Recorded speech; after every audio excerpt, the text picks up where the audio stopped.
Welcome to another episode of NFL News on the Boomer Bust channel. I'm your host, Terry, and today talking about Dwayne Haskins, the sad news of Dwayne Haskins. Now, I don't, contrary to some people's belief, I don't really take pleasure in any players or whatever failure. Obviously, I want my team to win and whatnot, but I don't, these are people. I don't have anything out for it. I do the draft, I evaluate.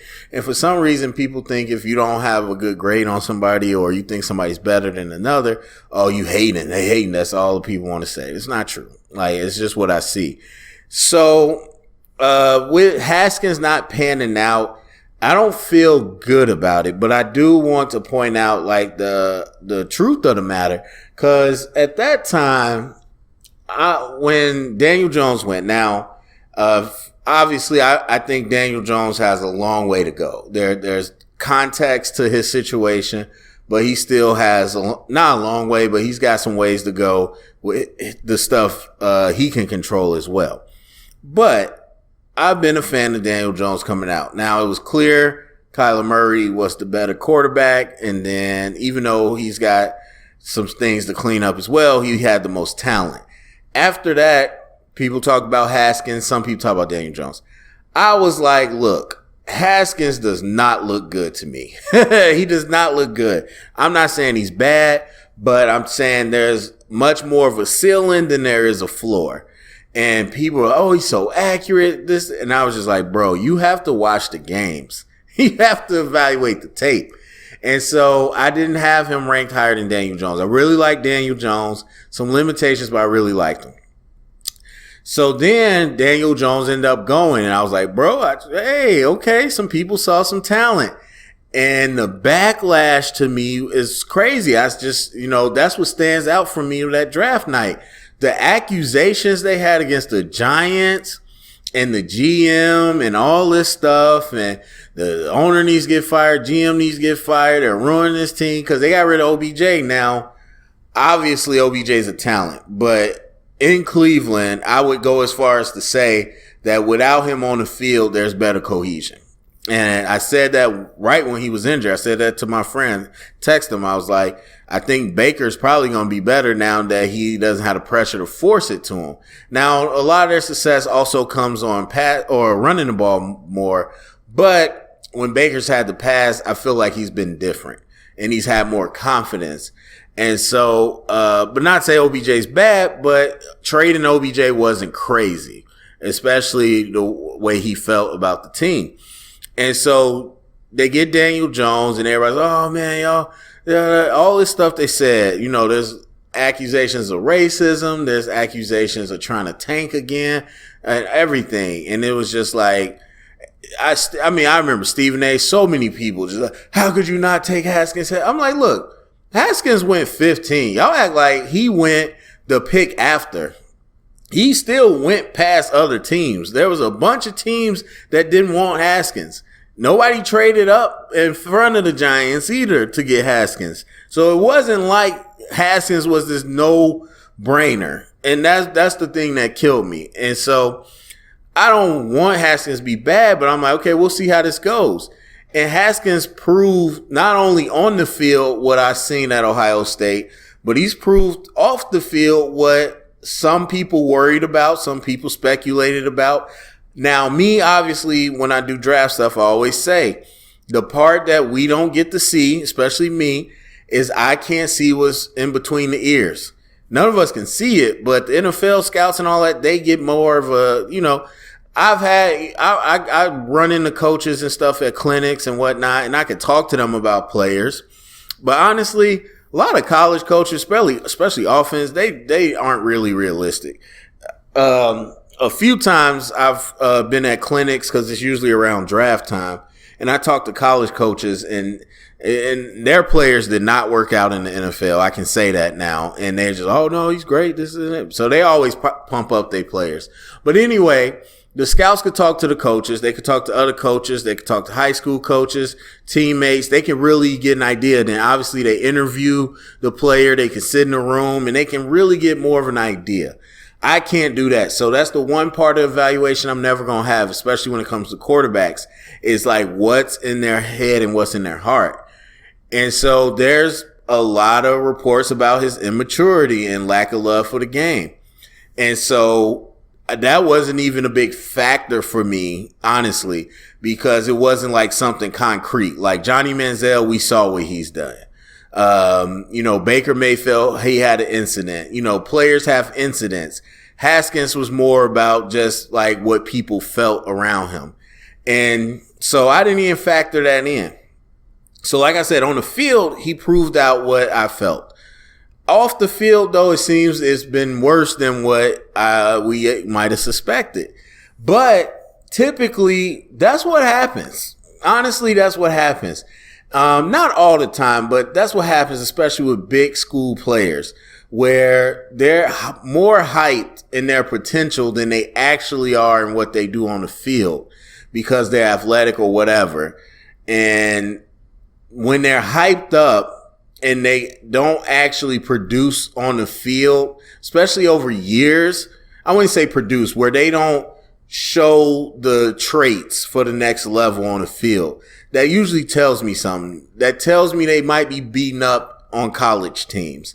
That tells me that, especially over years, they tells me they aren't pushing themselves to get better. And then it's all about what you see on film. Now, I said, as far as a football player, he folded mentally. That Purdue blowout, and just his skill set, I was like, when they get behind and he's got to take like real shots and stuff, it didn't look good. He looked like he checked down and was safe. And so that's football, pure football. But that could also tell you a little bit about the personality. That could tell you a little bit about how they think through the situation. And so, again, I don't know all that stuff, but it seems that the Redskins have made their decision. You have to understand how drastic it has to be for you to release a former first-round quarterback. Now, first of all, if you're a quarterback these days and you get drafted past 10, that's already an interesting thing. But because, if you're any good, like I said, people trade up for you.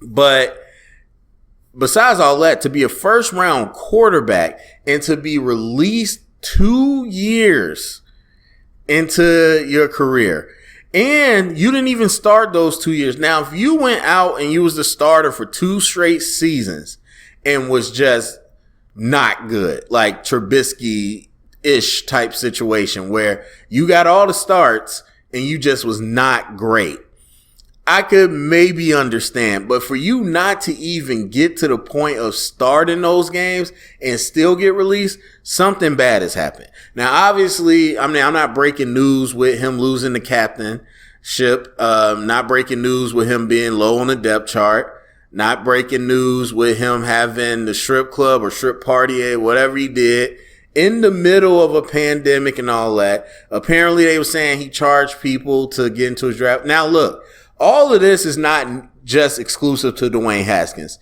That's like super kiddie stuff. When we talk about stories about NFL players, trust me, they do some wild stuff. And the players that are really good do even wilder stuff. Even in other sports, you think about James Harden and all the stuff they talk about, he do. But when you're good, you can get away with that. And I'm not a personal fan of that philosophy, but you can get away with that with the team and in the eyes of the public. But when you're bad and you're doing questionable stuff, the first thing they're going to say is, why aren't you putting more work into your craft?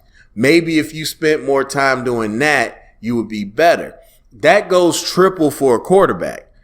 Like, whatever you doing, they're going to be like, how come you're not studying?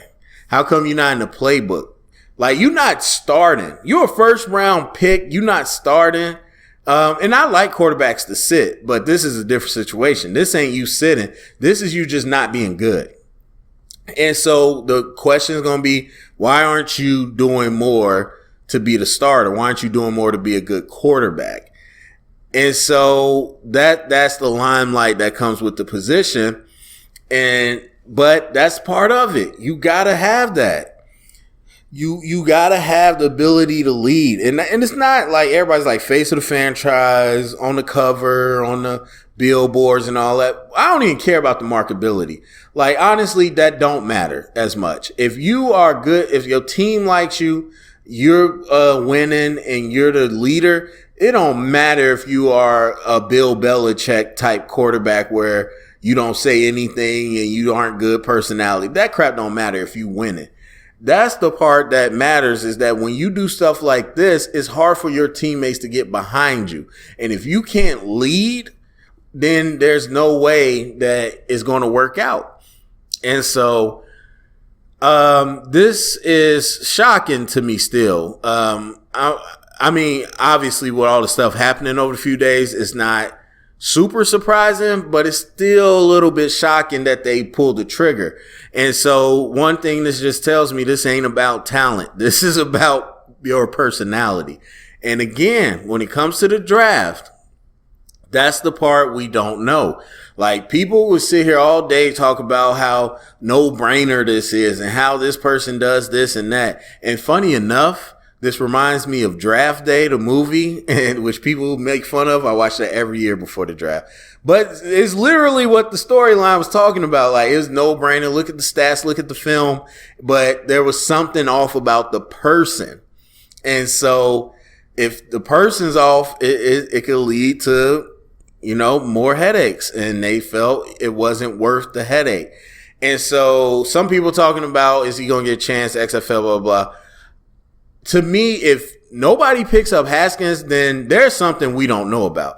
Because the Stripper thing, first of all, Lou Williams did that in the playoffs. But the Stripper thing, like, that's irresponsible. But it ain't enough for you not to ever get a job again. If he goes to the XFL, bruh, that means something really bad has happened that we might not know about. Because his play looks terrible. But at the same time, it's not worse than every other quarterback in this league. And so I'll be interested to see what comes out of all this. But yeah, man, like, if people swear up and down you are a good player because you're a good player, you're a bad player because you're a bad player, that's not true. Football, 80% of it is about the context. So where you go, and obviously he's from the area, so some people think that might have been a distraction. Who the coach is, because look, if he was, if this was the same regime from last year, maybe it's fine.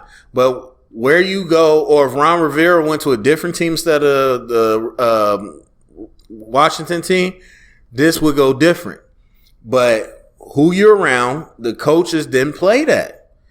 And who he was around as far as the team, like, if you went, I don't even know. If you went to, let's just say, who's a pretty good team? I don't know, man. Let's just say you went to the 49ers for some reason. And you didn't get to play until this year when Garoppolo got hurt or whatever. Okay, we can understand that. But you went to Washington. There was nothing but opportunity there. Alex Smith was gone. There was nothing but opportunity. So when you're on a bad team and you still can't get it together, that's when, and I'm not even talking about playing. I mean, trying to get on the field. And so that's when people raise their eyebrows. But yeah, the support around them and all that, I mean, the fit, the culture didn't work out. So we'll continue to see. So anyway, go to the comment section. Let me know what you think. Share it around, get the conversation started. Thumbs up, subscribe, and thank you for listening.